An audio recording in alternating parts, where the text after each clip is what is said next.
I open it up and there's this photograph of me and the entire cast of X-Men.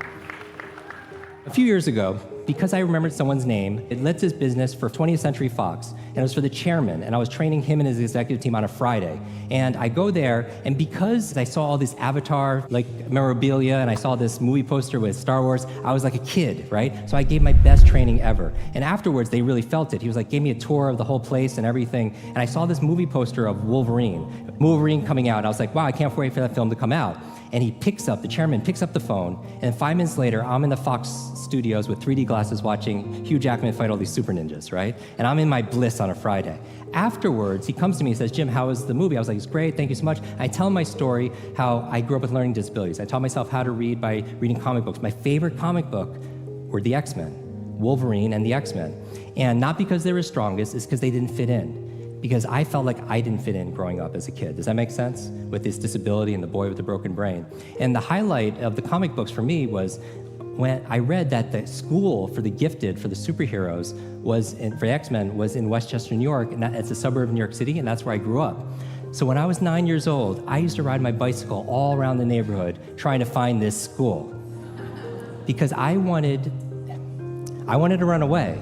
I wanted to find my superpower, something that I was good at, and I want to find my super friends. Because when you're the boy with the broken brain, you don't connect with a lot of people because you don't feel like you have a lot to offer, right? So I used to do that. I'm telling him this story to the chairman, and he's like, Jim, I know you like superheroes. Do you want to go to Comic-Con? Now, how many people are familiar with Comic-Con, right? Tens of thousands of people getting together in San Diego, dressed up like superheroes. I was like, when is it? He's like, today, Friday, Saturday, Sunday. Now notice my mind. I go from a 9-year-old to a 99-year-old. Because I'm like, I'm in LA, how am I gonna get to San Diego on a Friday, right? There's gonna be lines, there'll be traffic, I have nothing to wear, I have all these meetings in LA. And notice the critic that comes in, right? Because sometimes we have to get out of our own way. And mentally, I just became an old person in my mind. And then I was like, and he's like, Jim, do you wanna go? I'm going tomorrow. And he was like, I was like, you're going tomorrow, I'm gonna go with you. So he picks me up Saturday morning, and instead of driving down there, we get on his plane, and I swear to you, on that plane's the entire cast of X-Men.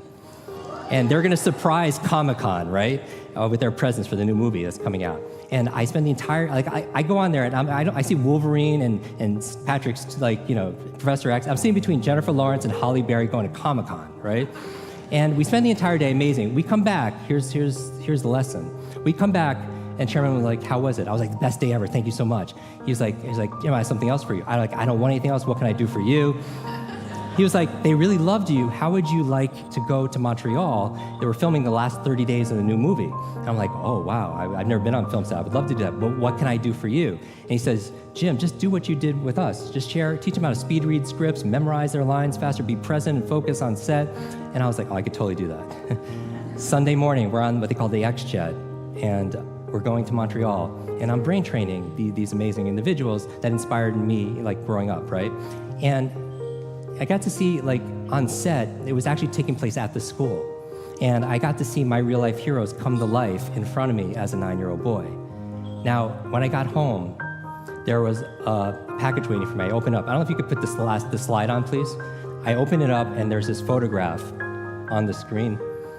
There's a photograph of me and the entire cast of X-Men. And even better than Halle Berry and Jennifer Lawrence and everything that's on there was the note from the chairman. It said this, Jim, thank you so much for sharing your superpowers with all of us. I know you've been looking for your superhero school since you were a kid. Here's your class photo.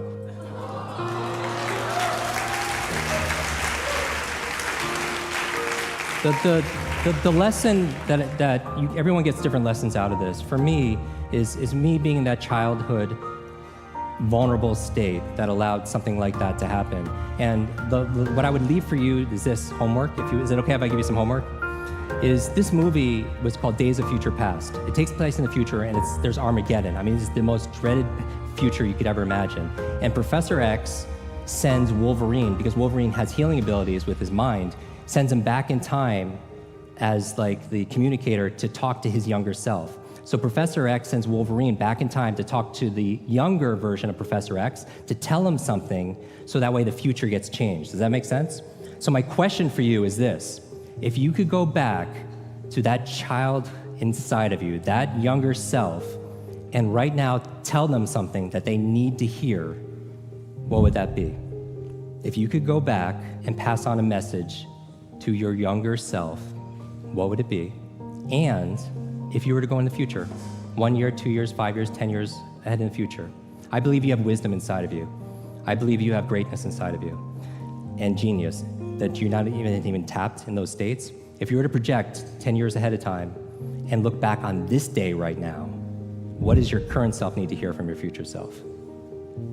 I have a quote that I get quoted on more than anything else. It talks about an egg and stress, that your egg is like your life, that if an egg is broken by an outside force, life ends. But if it's broken by an inside force, life begins. And all great things begin on the inside. Thank you very much.